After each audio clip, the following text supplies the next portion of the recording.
As soon as they arrived at the noble's residence, they were received with a direct question. What did they want this time? They explained that according to the new decision, the Baron would begin visiting the region every month. The master of the house was surprised by the news. Then they added that in order to meet the requirements of the visit, it would be necessary to slaughter around 20 boars. He then wanted to know why they specifically needed Alan. The noble decided to clarify the situation. He said they needed someone capable of acting as the Baron's guide during his stay. They questioned why his own son could not take on that role.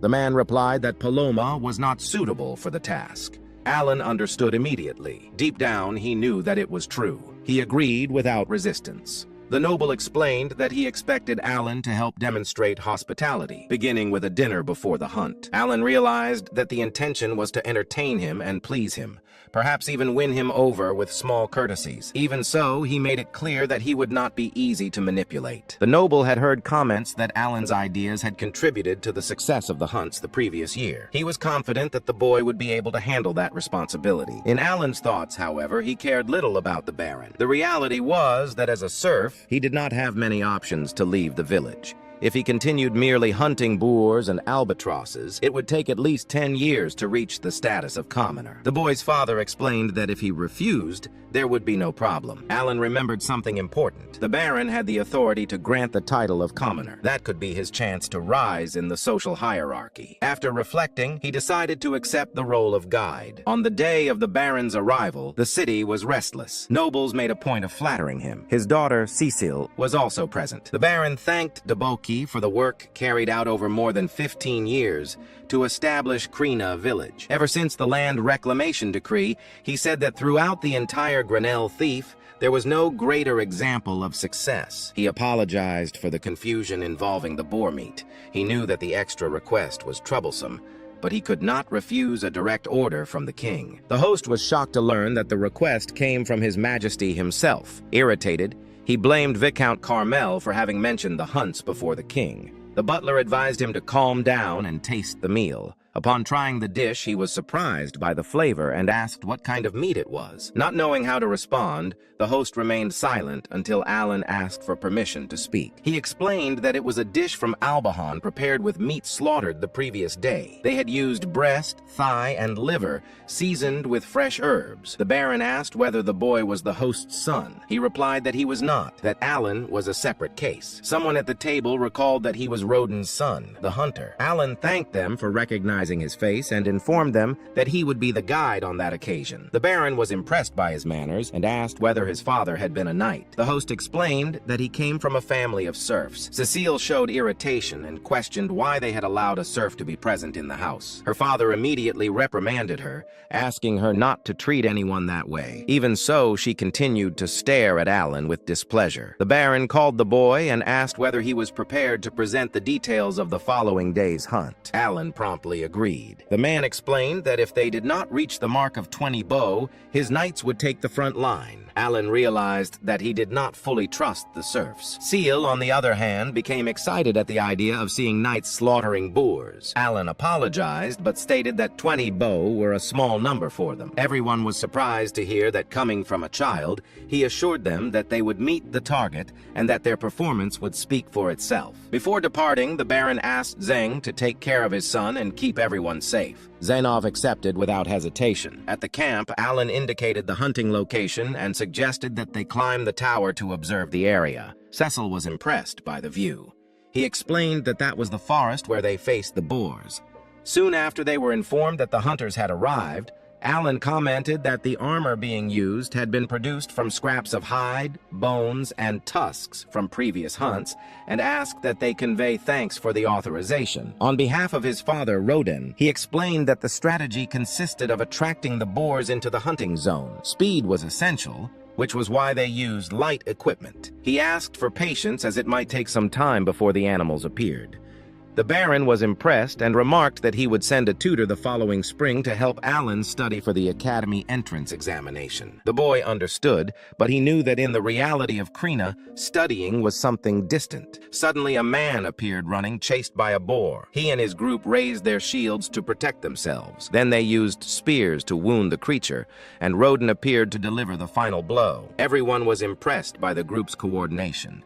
Even without great individual strength, they worked together and considered themselves worthy of being called warriors. Soon after, 2 boars appeared. Some suggested calling the guards, but Alan asked them to wait. He explained that the hunters were trained for that type of situation. In his thoughts, he believed that every creature lured in should be killed. Letting one escape was wasteful. However, in the past 10 years, he and his father had not managed to eliminate all the animals, mainly due to the lack of proper armor. 60% of the meat was collected as tax, and the remainder had to be exchanged for basic items. The spears were the only equipment they could improve. Even so, by mastering efficient strategies, they were gradually able to enhance their resources. After observing the difficulty of the confrontation, someone commented that 17 bow were still missing. Alan corrected them. Only 10 remained. 7 had already been slaughtered at the end of the previous year. He believed they would reach the target before the following month. The Baron was impressed and concluded that his knights would not be necessary. Alan gave thanks, imagining that his father would be pleased. Then he made 2 requests. The first was authorization to construct 2 shield walls. The Baron asked whether that was for the next hunt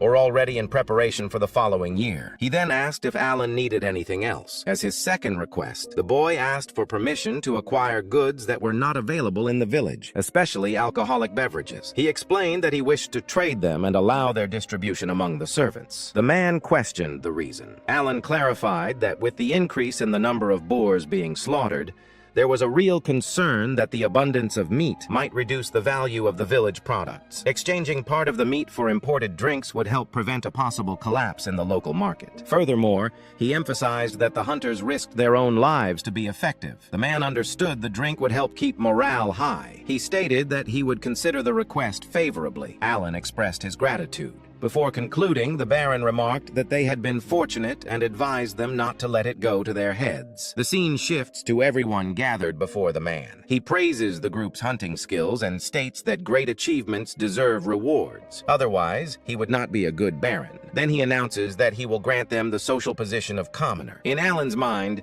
excitement rises immediately. Now he will be able to hunt beyond the boundaries of the estate. He had dreamed of that moment countless times over the past years. His first destination would be the White Dragon Mountains, where he intended to hunt dragons. The Baron adds that all participants in the hunts over more than 10 years will also receive the same status. He asks them to identify those who have already worked for a decade. Afterward, he decides to return to the residence so that he may head back to the city and rest. He further explains that His Majesty wishes to promote the village of Krina as an example to the rest of the kingdom. For that reason, he asked how the boar hunts had begun. The Baron observes that it is a delicate matter and asks whether Roden can recount what happened. It all began in the spring. 13 years earlier, around 100 serfs from neighboring villages moved to the region to assist in developing the lands under the reclamation decree. After 6 months of hard labor, they had cleared a large portion of the forest. Autumn was approaching when disaster struck. A massive boar suddenly appeared and attacked,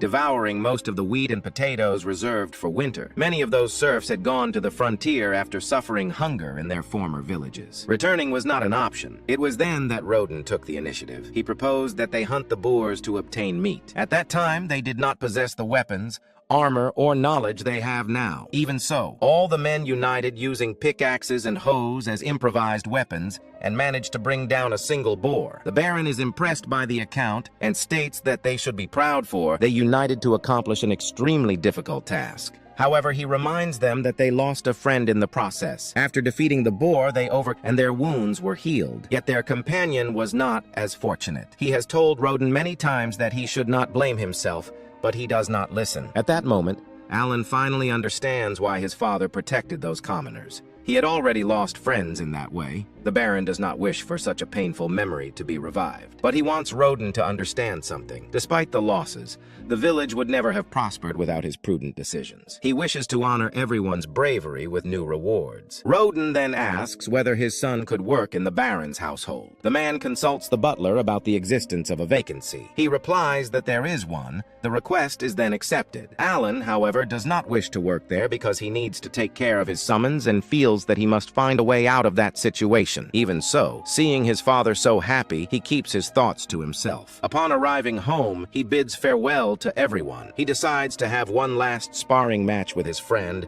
and this time he wins. He tells her that they will continue seeing each other often. His father asks him to work with dedication, for that is the first great opportunity of his life, and says that he places many expectations upon him.